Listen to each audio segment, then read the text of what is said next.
को दिए। माननीय सभापति महोदय, सर्वाधिक आवासपूर्ण कैटेगरी के अंदर राजस्थान को पहला स्थान पूरे भारत में मिला है माननीय सभापति महोदय।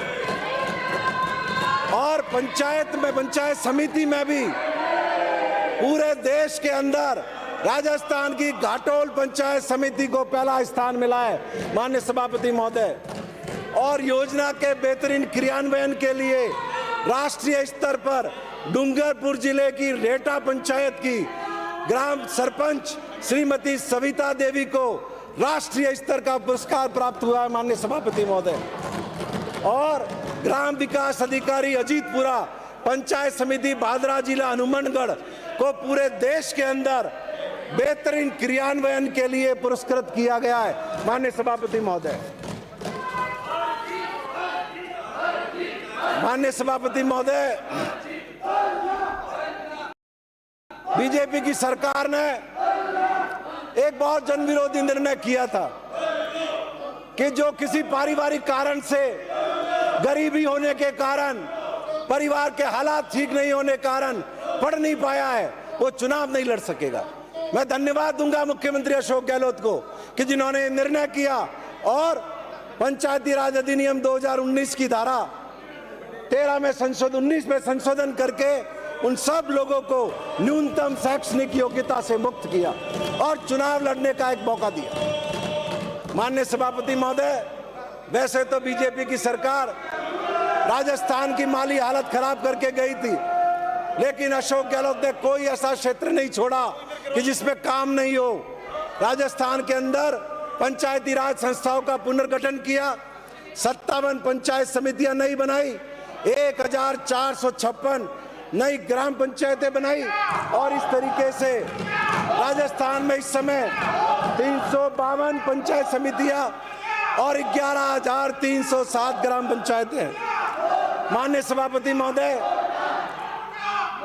बजट घोषणा 21-22 की पालना में राजस्थान ग्रामीण विकास सेवा के अतिरिक्त प्रमोशनल पदों का भी उन्होंने नए सिरे से निर्धारण किया और नए पदोन्नति के अवसर हमारे कार्मिकों को उपलब्ध कराए।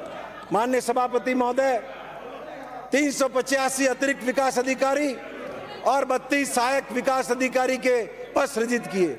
हमारे जो ग्राम सेवक, ग्राम विकास अधिकारी गांवों में सरकार की योजनाओं को क्रियान्वित करते हैं, उनकी पूरी जिंदगी ग्राम विकास अधिकारी के रूप में निकल जाती है। उनमें एक हताशा का भाव था, निराशा का भाव था, लेकिन इस सरकार ने उनकी प्रतिभा को समझा और इसने नए पद सृजित करके हमारे उन भाइयों को पदोन्नति के अवसर दिए। माननीय सभापति महोदय, जो विशेष भत्ता ग्राम विकास अधिकारियों को 1500 रुपये मिलता था, उसको बढ़ा करके 2250 रुपये किया।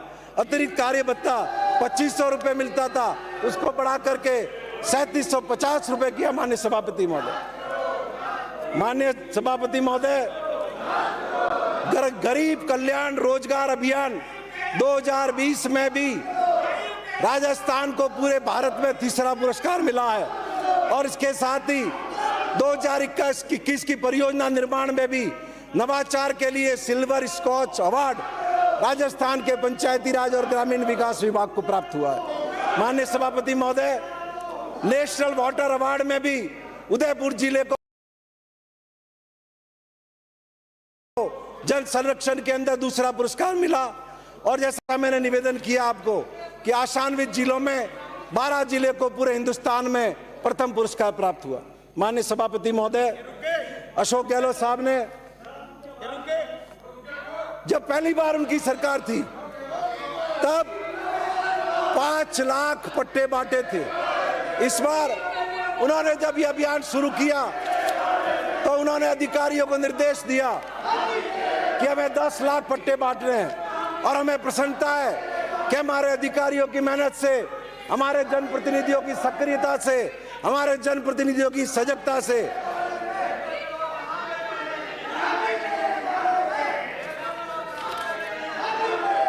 1,37,751 पट्टे अभी तक वितरित किए जा चुके हैं। माननीय सभापति महोदय, जो कुल पट्टे जारी किए हैं वो 10 लाख है, अलग अलग नियमों के अंदर अलग अलग है। 17,342 पेयजल योजनाएं स्वीकृत हुई। अभियान में 4,31,000 जन्म मृत्यु प्रमाण पत्र जारी हुए, 87,000 शौचालय की स्वीकृतियां जारी हुई। माननीय सभापति महोदय, जिस दीनदयाल उपाध्याय का जन्मदिन है और इनको शर्म आनी चाहिए कि एक महापुरुष के जन्मदिन पर, दीनदयाल उपाध्याय के जन्मदिन पर आज ये क्या हरकतें कर रहे हैं। दीनदयाल उपाध्याय पंचायत सशक्तिकरण पुरस्कार राजस्थान की कोटा जिला परिषद को प्राप्त हुआ। कोटड़ा पंचायत। माननीय सदस्य कृपया संसदीय परंपराओं का निर्वहन करें। इधर आइए, आप आसन की तरफ आइए। आप लोग बार बार कहने के बावजूद आप मान नहीं रहे। तेल पूरा। हाँ, इधर आइए आप लोग। श्री संयम लोढ़ा। दीनदयाल उपाध्याय पंचायत सशक्तिकरण पुरस्कार 2021 का जिला परिषद कोटा को प्राप्त हुआ, पंचायत समिति कोटड़ा को प्राप्त हुआ, पंचायत समिति चिड़ावा को प्राप्त हुआ और ग्राम पंचायत त्योदा जिला झुंझुनू, ग्राम पंचायत चांदना जिला गंगानगर, ग्राम पंचायत थूर जिला उदयपुर, ग्राम पंचायत निदेरा कला जिला धौलपुर, ग्राम पंचायत बर जिला पाली, इन सभी को राष्ट्रीय स्तर के दीनदयाल उपाध्याय पंचायत सशक्तिकरण पुरस्कार प्राप्त हुए। माननीय सभापति महोदय, इसी तरीके से नानाजी देशमुख राष्ट्रीय गौरव ग्राम सभा पुरस्कार ग्राम पंचायत भोजासर जिला झुंझुनू को प्राप्त हुआ। बाल हितैषी ग्राम पंचायत अवार्ड ग्राम पंचायत मिंडा, हमारे deputy chief whip Mahendra Chaudhary साहब बैठे हुए हैं, इनके क्षेत्र की ग्राम पंचायत मिंडा को बाल हितैषी ग्राम पंचायत का पुरस्कार प्राप्त हुआ। ग्राम पंचायत विकास योजना में माननीय सभापति महोदय, ग्राम पंचायत अड़वड़, पंचायत समिति मुंडवा जिला नागौर को यह पुरस्कार माननीय सभापति महोदय प्राप्त हुआ। अब मैं आपके सामने निवेदन करूंगा माननीय सभापति महोदय कि पूरे हिंदुस्तान के अंदर दूसरे राज्यों की तुलना में राजस्थान किस तरीके से बेहतर काम कर रहा है वो मैं आपको निवेदन करूंगा। माननीय सभापति महोदय, जो बजट अलॉटमेंट है, किस हेड में किस सरकार ने कितना किया है, वो मैं आपके माध्यम से निवेदन करूंगा। माननीय सभापति महोदय, 2021-22 में शिक्षा के क्षेत्र के अंदर सबसे ज्यादा खर्चा किया दिल्ली की सरकार ने, लेकिन माननीय सभापति महोदय, दिल्ली की सरकार के 25% खर्चे के मुकाबले राजस्थान की सरकार ने भी 19% पैसा शिक्षा के क्षेत्र में खर्च किया। इन बीजेपी के लोगों को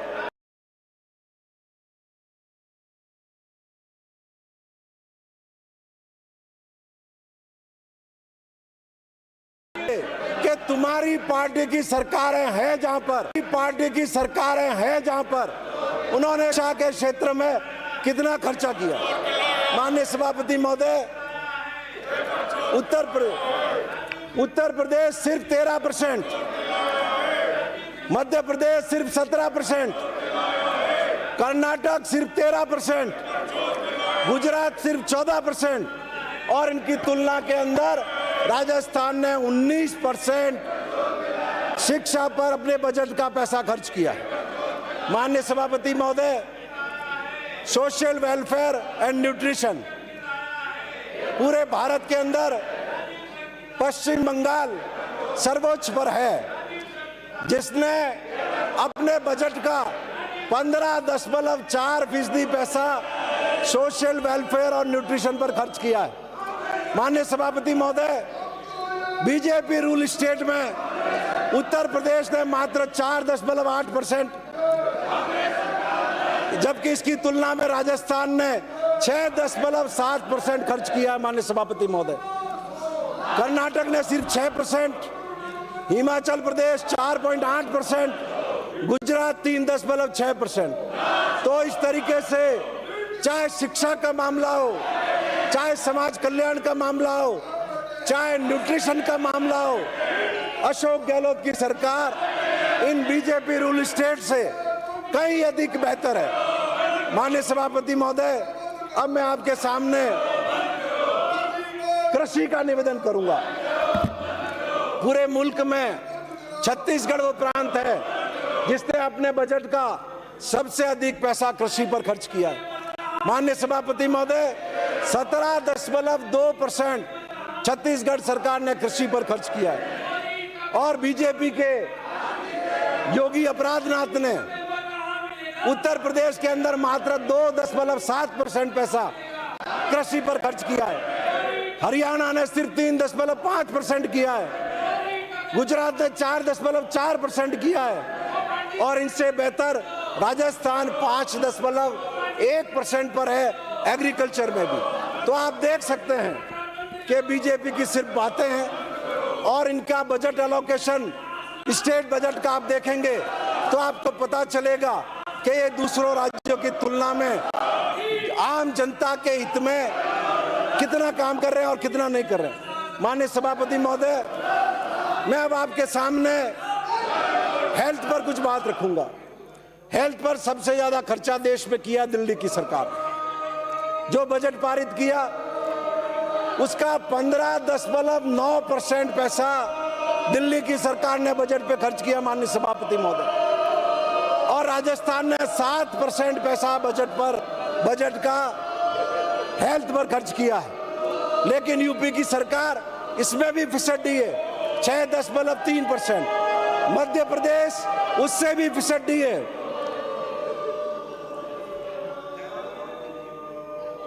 5.4%, और कर्नाटक उससे भी फिसड्डी है, 5.3%, और हिमाचल 6.7%, और गुजरात जहां से प्रधानमंत्री आते हैं हेल्थ सेक्टर पर अपने बजट एलोकेशन का सिर्फ 5.7% पैसा गुजरात ने हेल्थ पर खर्चा किया। इससे आप अंदाजा लगा सकते हैं कि राजस्थान की अशोक गहलोत सरकार हेल्थ सेक्टर में भी इन बीजेपी रूल स्टेट से कहीं ज्यादा बेहतर काम कर रही है। माननीय सभापति महोदय, अब रूरल डेवलपमेंट, सबसे बेहतरीन काम देश में ग्रामीण विकास पर मणिपुर की सरकार ने किया है, जिसने अपने बजट एलोकेशन का 20% पैसा ग्रामीण विकास पर खर्च किया है। राजस्थान 6.9 पर है, लेकिन BJP rule state Uttar Pradesh 5.4%, Uttarakhand 6.5%, Madhya Pradesh 5.8%, Haryana 4.8%, Himachal Pradesh 3.1%, Gujarat 3.3%। इससे आप अंदाजा लगा सकते हैं कि भारतीय जनता पार्टी की प्राथमिकता में पूंजीपति है, उद्योगपति है। ये ऋण भी माफ करते हैं तो लाखों करोड़ रुपए का ऋण इन पूंजीपतियों का माफ करते हैं। 2014 में नरेंद्र मोदी ने भाषण दिया, भाई और बहनों, किसान भाइयों, तुम्हारा जो ये कर्जा है अब ये नरेंद्र मोदी का कर्जा हो जाए। लेकिन इन 7 साल के अंदर कभी उनको ये सूद नहीं मिली कि ये किसानों का कर्जा, नेशनलाइज बैंकों का कर्जा माननीय सभापति महोदय माफ कर दे। अब मैं आपको निवेदन करूंगा रोड एंड ब्रिज के बारे में। रोड एंड ब्रिज में पूरे देश के अंदर सबसे बेहतरीन काम अरुणाचल प्रदेश की सरकार ने किया है, जिसने अपने बजट एलोकेशन का 12.7% पैसा रोड और ब्रिज पर खर्च किया है। माननीय सभापति महोदय, इसमें भी राजस्थान की तुलना में BJP rule state Madhya Pradesh, BJP rule state Haryana कहीं अधिक पीछे है। मैं आपके माध्यम से सभापति महोदय निवेदन करूंगा, ऊर्जा के क्षेत्र में किसान चिल्लाते हैं, किसानों को मुफ्त बिजली देने की बात करते हैं, अपने आप को किसानों का हितैषी बताने की चेष्टा करते हैं, लेकिन बीजेपी शासित राज्य बिजली के क्षेत्र में कितना पैसा खर्च कर रहे हैं वो मैं आपके माध्यम से सदन में निवेदन करना चाहूंगा। माननीय सभापति महोदय, पूरे देश में ऊर्जा के क्षेत्र में सबसे ज्यादा खर्चा कोई स्टेट कर रहा है तो गोवा की सरकार कर रही है। गोवा की सरकार अपने बजट एलोकेशन का 13.5% पैसा बिजली पर खर्च कर रही है। राजस्थान की सरकार 8.4% पैसा बिजली पर खर्च कर रही है। लेकिन भारतीय जनता पार्टी शासित राज्य उत्तर प्रदेश मात्र 5.4% खर्चा कर रहा है। इसी तरीके से हरियाणा मात्र 5.7% कर रहा है। हिमाचल प्रदेश मात्र 1.3% कर रहा है। गुजरात मात्र 6.5% कर रहा है। कोई ऐसा आपको क्षेत्र नहीं मिलेगा जिसमें राजस्थान सरकार की तुलना में ये बीजेपी के लोग बढ़िया काम कर रहे हो। मैं आपके माध्यम से विनती करूंगा, आज हम सब लोग, चाहे सरकार आपकी रही हो, हमारी रही हो, पुलिस राजस्थान की सरकार की प्राथमिकता में कभी नहीं रहा। हम एक पुलिस के कांस्टेबल को मात्र 2,000 रुपया महज भत्ता देते हैं और जिस अपराधी को हम कोर्ट में लेकर के आते हैं उसका भी महज भत्ता 2,100 रुपए। माननीय सभापति महोदय, आप अंदाजा लगाइए एक पुलिस का कांस्टेबल 2,000 रुपए महीने के अंदर कैसे रोटी खा सकता है। मैं आपके माध्यम से सरकार से विनती करूंगा कि पुलिस का जो हेड है, पुलिस के ऊपर सबसे ज्यादा पूरे देश में कोई खर्चा कर रहा है तो नागालैंड की सरकार कर रही है। 10% 10.3% अपने बजट एलोकेशन का नागालैंड की सरकार पुलिस पर खर्च करती है और इसमें हम सभी बहुत पिछड़े हुए हैं। राजस्थान सरकार मात्र 3.2% कर रही है। मैं आपके माध्यम से विनती करूंगा, इस बार जो बजट पेश किया जाए उसमें पुलिस पर खर्चा बढ़ाया जाए जिससे अपराधियों को पकड़ने में पुलिस को आसानी रहे। आज क्या होता है, हमारे अपराधियों के पास 160 की स्पीड में भागने वाली गाड़ी है। हमारे पुलिस लाइन में हमारे जवानों के रहने के लिए पूरे मकान उपलब्ध हो, थानों के अंदर रहने के लिए उनके मकान उपलब्ध हो, उनको संसाधन उपलब्ध हो जिससे वो अपराधियों को पकड़ सके। माननीय सभापति महोदय, मैं आपके माध्यम से निवेदन करूंगा कि सिंचाई और बाढ़ नियंत्रण में पूरे देश में सबसे ज्यादा खर्चा कर्नाटक करता है 8.5%, लेकिन BJP rule state Uttarakhand 2.6%, UP 4.0%, Himachal Pradesh 1.9%। इस तरीके से सिंचाई के क्षेत्र में भी बीजेपी रूल स्टेट 0 परफॉर्मर है। माननीय सभापति महोदय, अब मैं आपके माध्यम से निवेदन करूंगा,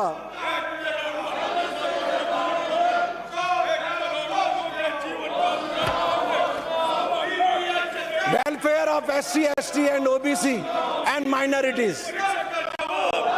इसमें आंध्र प्रदेश की सरकार देश में पहले नंबर पर है, जो अपने बजट एलोकेशन का 13.1% पैसा SC, ST और OBC माइनॉरिटी के वेलफेयर पर खर्च करती है। राजस्थान सरकार को इसमें बहुत सुधार करने की जरूरत है। ये जितने मंत्रीगण बैठे हुए हैं, मैं इनसे निवेदन कर रहा हूं, इस अभिभाषण पर, जो अभिभाषण आपने अपनी कैबिनेट में अप्रूव किया है, SC, ST, OBC और माइनॉरिटी पर राजस्थान सरकार पैसा कम खर्च कर रही है, उसको आने वाले बजट में बढ़ाने का दायित्व आप सब लोगों को उठाना है। आंध्र प्रदेश की तुलना के अंदर BJP rule state Uttar Pradesh 1%, Uttarakhand 1%, Madhya Pradesh 3%, Gujarat 2.4%। तो ये बीजेपी रूल स्टेट, बीजेपी दलित विरोधी है, आदिवासी विरोधी है, OBC विरोधी है। ये इनके बजट एलोकेशन से पता चल जाता है कि इस समुदाय के लोगों पर ये कितना पैसा खर्च कर रहे हैं। माननीय सभापति महोदय, वाटर सप्लाई एंड सैनिटेशन, पूरे देश के अंदर जो बजट पेश हुए हैं, गोवा की सरकार सबसे ज्यादा 9% वाटर सप्लाई और सैनिटेशन पे खर्च करी है माननीय सभापति महोदय, और राजस्थान की सरकार 4.3% अपना बजट एलोकेशन इस पर खर्च कर रही है, और BJP rule state UP 3.4%, UK Uttarakhand 3.6%, Madhya Pradesh 3.9%, Karnataka 2.1%, Gujarat 2.4%।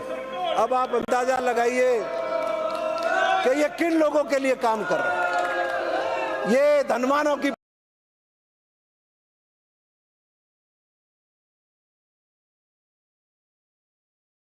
पूंजीपतियों की पार्टी है, और इसकी सारी नीतियां इन पूंजीपतियों के दरवाजे पर जाकर के खत्म हो जाती है। माननीय सभापति महोदय, आवासन में भी सबसे बेहतरीन जो प्रदर्शन किया है वो तेलंगाना का है, 5.6%। इसके विपरीत यूपी 1.7%, एमपी 1.5%, कर्नाटक 1.3%, हरियाणा 0.4%, गुजरात 1.7%, हिमाचल प्रदेश 0.4%।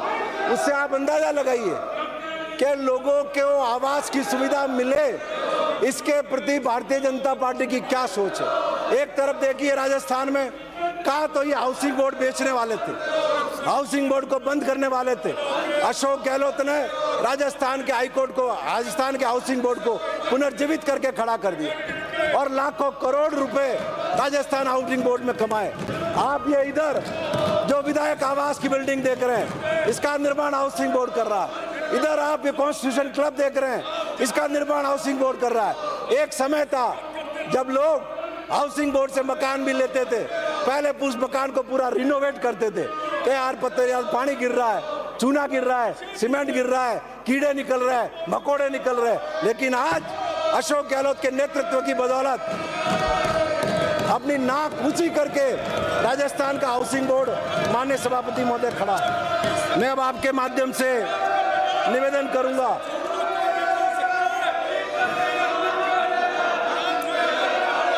महंगाई, ये लोग वायदा करके आए थे लोगों से कि कांग्रेस तो महंगाई की डायन है, हमें राज दो, हम महंगाई दूर कर देंगे। क्या हुआ? वो 400 रुपए का सिलेंडर आज 1000 रुपए में मिल रहा है, और जो उज्ज्वला के अंदर सिलेंडर दिए वो लोगों में घरों में पड़े पड़े सड़ रहे हैं। माननीय सभापति महोदय, जो 60 रुपए लीटर पेट्रोल बिक रहा था वो आज 100 रुपए पार कर गया। माननीय सभापति महोदय, जो 54 रुपए डीजल मिल रहा था वो आज 100 रुपए के आसपास पहुंच गया। माननीय सभापति महोदय, इस सरकार ने फूड सब्सिडी पर 2021-22 के बजट की तुलना में 22-23 के अंदर 86,000 करोड़ रुपए की सब्सिडी घटाई है माननीय सभापति। और इतना ही नहीं, खाद की सब्सिडी पर भी 35,000 करोड़ रुपए पिछले साल के बजट की तुलना के अंदर इन्होंने घटाए माननीय सभापति महोदय। अब मैं आपके माध्यम से आपके सामने निवेदन करूंगा कि थोक मूल्य सूचकांक जो देश के अंदर सामने आया है, पिछले 12 साल के अंदर थोक मूल्य सूचकांक, थोक महंगाई दर अपने हाईएस्ट लेवल पर है। पिछले 12 साल के अंदर जो नवंबर 2021 में 14.3% हो गई माननीय सभापति महोदय। और इतना ही नहीं, आप कितनी बातें करो, make in India, skill India, smart city, लेकिन धरातल पर क्या है माननीय सभापति महोदय? हिंदुस्तान के आदमी की सालाना आय 8,951 रुपए घट गई है। 8,951 रुपए, ये शर्म की बात होनी चाहिए, चुल्लू पर पानी में डूब मरने की बात होनी चाहिए। माननीय सभापति महोदय, 2021 के अंदर प्रति व्यक्ति आय घट करके 99,694 रुपए रह गई है, जो 19-20 के अंदर 1,08,645 रुपए थी माननीय सभापति महोदय। और 18-19 में 1,05,526 थी। तो पूरे देश के लोगों की कमाई घटाने का काम भारतीय जनता पार्टी की सरकार ने माननीय सभापति महोदय किया। पिछले 3 साल में 12 करोड़ लोगों ने अपनी नौकरियां गंवा दी। ये वायदा किया था हर साल 2 करोड़ सरकारी नौकरियां देंगे। क्या तुमने 14 करोड़ लोगों को लगा दिया नौकरी पे? आज भी भारत सरकार में 8 लाख से ज्यादा पद खाली पड़े हुए हैं। और माननीय सभापति महोदय, हमारे पैसे से बने हुए ये एयरपोर्ट बेच रहे हैं, हमारे पैसे से बने हुए रेलवे स्टेशन बेच रहे हैं, हमारे पैसे से बने हुए रेलगाड़ियां बेच रहे हैं, हमारे पैसे से बने हुए रूट बंद कर रहे हैं। तुम्हारे क्या बाप का पैसा है? ये हमारे मेहनत का पैसा है और उसको बंद करने का काम कर रहे हो। और मैं आपको निवेदन करूंगा माननीय सभापति महोदय,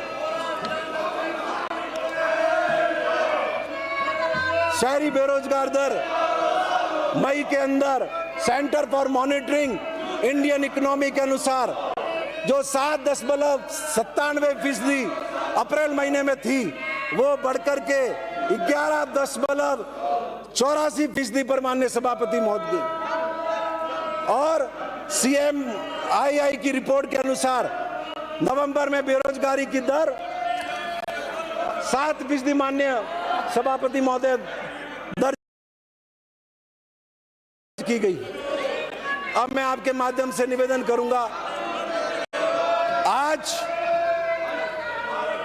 गांव में किसी आदमी के परिवार में माननीय सभापति महोदय अगर बच्चा पैदा होता है, घर में कोई नई बहू आती है, माननीय सभापति महोदय, आप खाद्य सुरक्षा योजना में उसका नाम जोड़ सकते हैं। किसी के परिवार में नया बच्चा पैदा हुआ हो, घर में नई बहू आई हो, उसका क्या नाम जोड़ सकते हैं? इन्होंने फैक्ट्री पोर्टल बंद कर रखा है माननीय सभापति महोदय। और अब मैं आपके माध्यम से निवेदन करूंगा,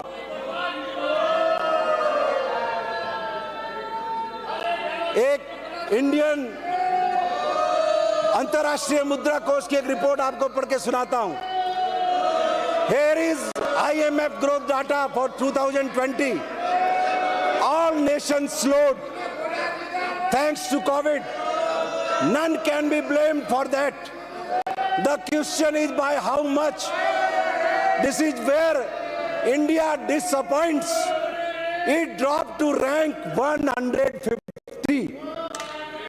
This didn't have happened given the talent in the country if we kept politics out of policy. माननीय सभापति महोदय, अंतर्राष्ट्रीय मुद्रा कोष ने जो सूची जारी की है, आप ताजुब करेंगे। त्रिनिडाद, टोबैगो, पुर्तगाल, Bolivia, Congo, Ecuador, Namibia, Morocco, South Africa, Colombia, इसके जैसे देश हमसे बेहतर है। माननीय सभापति महोदय, नरेंद्र मोदी ने इस 7 साल के अंदर देश को बर्बाद करने के अलावा कोई काम नहीं किया। माननीय सभापति महोदय, आज पंडित जवाहरलाल नेहरू की मेहनत से इस देश का निर्माण हुआ। एम्स बने, IIT बनी, भागड़ा नांगल बांध बने, बड़ी बड़ी सिंचाई परियोजनाएं बनी। हमारे बच्चे इसमें पढ़े और अमेरिका जाकर के बड़ी बड़ी कंपनियों के CEO बने। आज भारतीय जनता पार्टी की सरकार क्या कर रही है? आप आंकड़ा उठा करके देखिए, हिंदुस्तान की सारी IIT के अंदर सैकड़ों की संख्या के अंदर माननीय सभापति महोदय शिक्षकों के पद खाली पड़े हुए हैं, उनको भरने का नाम नहीं है। और एक जब नोटबंदी लाए, किसने सलाह दी इनको नोटबंदी की? खुद रिजर्व बैंक ऑफ इंडिया ने अपने बोर्ड की मीटिंग के जरिए, जब कांग्रेस पार्टी की सरकार थी और ये सुझाव आया था, तो बाकायदा प्रस्ताव पारित करके प्रधानमंत्री को भेजा था कि नोटबंदी किया जाना देश हित में नहीं है। फिर अचानक रात को 8 बजे प्रकट हुए और देश के अंदर नोटबंदी, और दावा यह किया था कि इससे काला धन आएगा, आतंकवाद रुकेगा और भ्रष्टाचार पर लगाम लगेगी।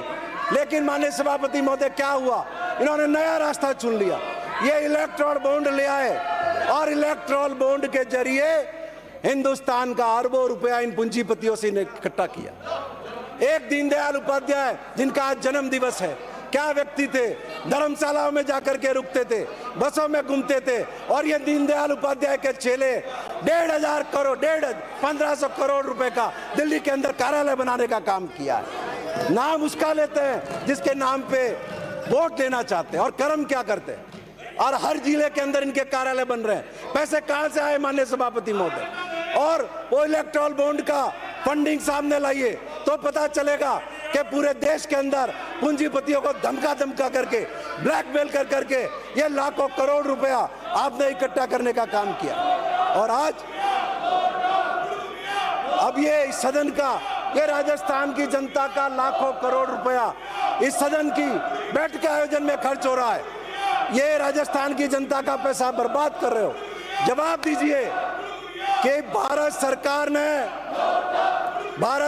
ने नीट का आयोजन किया, भारत सरकार ने नेट का आयोजन किया, जवाब दो उसके पर्चे लीक क्यों हुए? यूपी की सरकार ने ग्राम विकास अधिकारी का एग्जाम किया, पर्चा लीक हुआ। बीडीओ का एग्जाम किया, पर्चा लीक हुआ।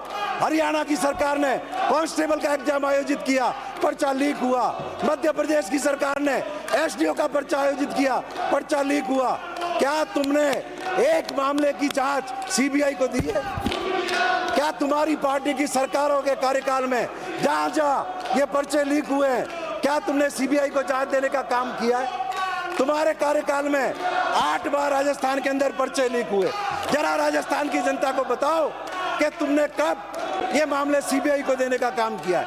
आज जब एसओजी ने बढ़िया काम कर दिया, एसओजी ने बड़े बड़े इन कुख्यात लोगों को अपने शिकंजे में ले लिया, करोड़ों रुपए बरामद कर दिया, राजस्थान की जनता का पुलिस पे एक विश्वास पैदा हुआ, तो पुलिस के प्रति उनका मनोबल तोड़ने के लिए, एक अपना राजनीतिक हथकंडे अपनाने के लिए और राजस्थान की जनता के पैसे से चल रहे ये करोड़ों रुपए बर्बाद करने के लिए इस सदन में आकर के बैठे।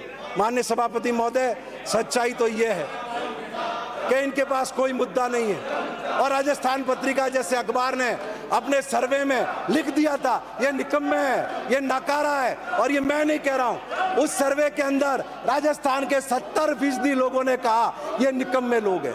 माननीय सभापति महोदय, मैं आपके माध्यम से निवेदन करना चाहता हूं कि अशोक गहलोत साहब एक विजनरी लीडर है, जिन्होंने जमीन से शुरुआत की है। वो व्यक्ति है जो एनएसयूआई के कार्यकर्ता के रूप में रेलगाड़ी में 3rd क्लास डिब्बे के अंदर टॉयलेट के पास बैठ करके जिन्होंने अपने संगठन का काम शुरू किया, और वहां से चल करके आज राजस्थान की जनता के आशीर्वाद से 3 बार राजस्थान के मुख्यमंत्री बने, 3 बार केंद्रीय मंत्री बने, 3 बार प्रदेश कांग्रेस के अध्यक्ष बने, 3 बार कांग्रेस के महासचिव बने। अरे उनके पैर धो के पियो कम है, तुम उनका नाम घसीटने की कोशिश कर रहे हो इस बेमतलब की बातें में। माननीय सभापति महोदय, ये रिट 1 का पर्चा भी रद्द कराना चाहते हैं। कल मैं एक टीवी डिबेट में था तो इनकी पार्टी की एक प्रवक्ता वहां कह रही थी कि रिट 1 के पर्चे में भी गड़बड़ी हुई। तो आपने राजस्थान के सारे नौजवानों का भविष्य बर्बाद करने का तय कर दिया है, और सीबीआई की जांच करवा के क्या करना चाहते हैं, ताकि सारा रिकॉर्ड सीबीआई ले जाए, 6 महीने तक कोई नहीं हो, सारे एग्जाम रुक जाए, और हमारे बच्चे जो एक सरकारी नौकरी का सपना देख रहे हैं उनका भविष्य चकनाचूर हो जाए। तुम लोगों को राजस्थान की जनता कभी माफ नहीं करेगी। तुम उन सारे बच्चों के जीवन पर कुठाराघात कर रहे हो। माननीय सभापति महोदय, मैं आपके माध्यम से निवेदन करूंगा, सोनिया गांधी जी ने इस देश की जनता को सूचना का अधिकार दिया, राइट टू इंफॉर्मेशन, और उसके बाद आरटी दिया, राइट टू एजुकेशन, और माननीय सभापति महोदय उसके बाद नेशनल फूड सिक्योरिटी एक्ट लेकर के आई और उनको अधिकार दिया राइट टू फूड। आज उस राइट टू फूड का क्या आश्रय है माननीय सभापति महोदय? मैं आपके माध्यम से निवेदन करना चाहता हूं, राजस्थान के अंदर भारत सरकार के द्वारा वो पोर्टल बंद करने के कारण कितने लोग और राइट टू फूड के अपने अधिकार का उपयोग नहीं कर पा रहे। माननीय सभापति महोदय, हनुमानगढ़ 82,000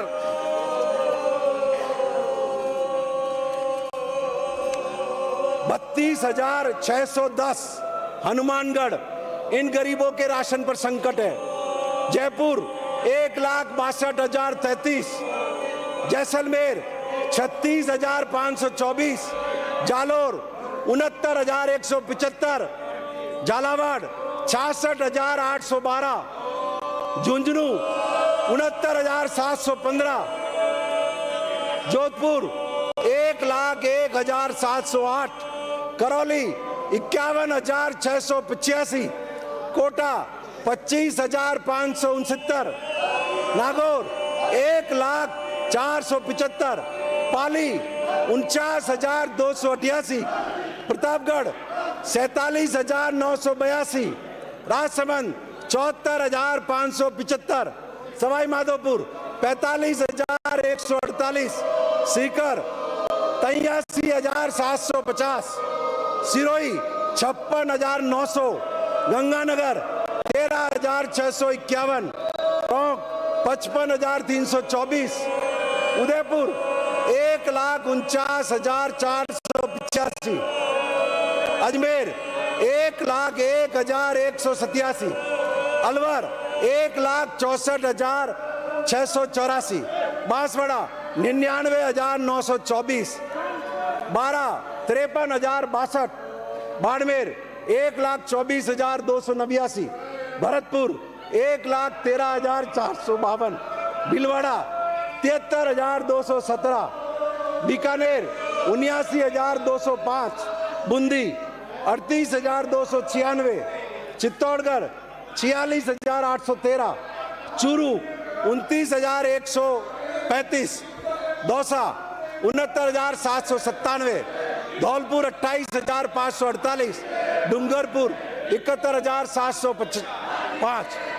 माननीय सभापति महोदय, राजस्थान के 23,75,000 गरीब लोगों को नरेंद्र मोदी के जन विरोधी नीति के कारण, जन विरोधी निर्णय के कारण 2 रुपए किलो के गेहूं से वंचित होना पड़ रहा है।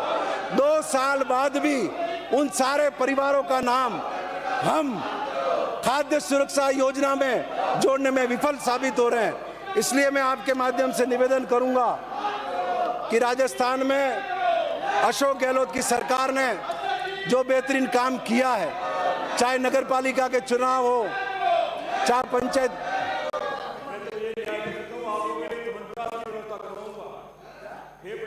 मजबूत रहे इसके लिए चमनप्राश की व्यवस्था कराऊंगा मैं आप लोगों के लिए। यही न्याय कर सकता हूं मैं। माननीय संयम लोढ़ा। माननीय सभापति महोदय, अभी आपने ये, तो मैं इनके प्रतिपक्ष के सदस्यों से भी और राजस्थान से जो भारतीय जनता पार्टी के 25 सांसद चुन करके गए हैं, उनसे भी विनती करूंगा कि अपने प्रधानमंत्री को जाके समझाओ, गरीब आदमी इस देश का नागरिक है और कानून के जरिए उसको 2 रुपए किलो का अधिकार मिला हुआ है। आप इस तरीके से पोर्टल बंद करके उन गरीब नवजात बच्चों, घरों में आने वाली बहुओं को नाम जोड़ने से और खाद्यान्न से आप इस तरीके से वंचित नहीं कर सकते। माननीय सभापति महोदय, मैं आपके माध्यम से निवेदन करूंगा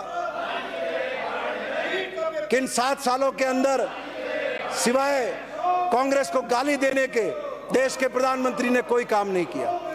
आप उनकी, अभी आपने एक अंतर्राष्ट्रीय संवाद में आपने देखा होगा कि किस तरीके से अपना प्रवचन कर रहे थे, और आप सभी जानते हैं कि सामने उस स्क्रीन पर उनको भाषण दिखता रहता है और वो ऐसे बोलते रहते हैं।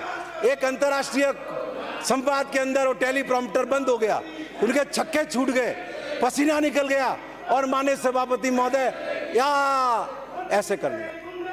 तो ये टेलीप्रॉम्प्टर के जरिए देश के लोगों को गुमराह करना बंद करो। 7 साल में जिस प्रधानमंत्री ने एक बार प्रेस कॉन्फ्रेंस नहीं की, एक बार पत्रकारों को बिठा करके ये नहीं कहा कि आओ मेरे पत्रकार भाइयों, क्या पूछना चाहते हो पूछो, चुनिंदा पत्रकार बुलाएंगे, एक को बुलाएंगे और उसका स्क्रिप्ट सामने टीवी पर स्क्रिप्ट लिखी हुई होगी, जो सवाल वो देंगे वो सवाल पूछे जाएंगे। आज ये चिंता का विषय है कि कितने लोग, कितने लेखक, कितने पत्रकार इनकी हठधर्मिता के कारण का शिकार हुए हैं। इस 7 साल के अंदर सिर्फ लिखने के कारण कितने लोगों के खिलाफ देशद्रोह का मुकदमा दर्ज हुआ है। माननीय सभापति महोदय, आपको याद होगा उत्तर प्रदेश का एक वो किस्सा, जब एक स्कूल के बारे में एक पत्रकार ने लिख दिया कि वो नमक और रोटी खिलाई जा रही है उनको, उस पत्रकार के खिलाफ मुकदमा दर्ज कर दिया। उस पत्रकार को जाकर के दिल्ली में छुपना पड़ा और बाद में कोर्ट से उस पर रोक लगी। तो इस तरीके से इस देश के अंदर चारों तरफ इस तरह का वातावरण पैदा किया जा रहा है, लोग अपनी सामान्य जिंदगी जी नहीं पा रही है, एक भय का वातावरण पैदा किया जा रहा है और लोगों का भरोसा नरेंद्र मोदी की सरकार खो चुकी है। आपको याद होगा किस तरीके के सर्वे छपवाए गए वेस्ट बंगाल के अंदर, जैसे और किस तरह की शब्दावली का उपयोग किया गया, दीदी ओ दीदी। ये देश के प्रधानमंत्री का आचरण है माननीय सभापति महोदय।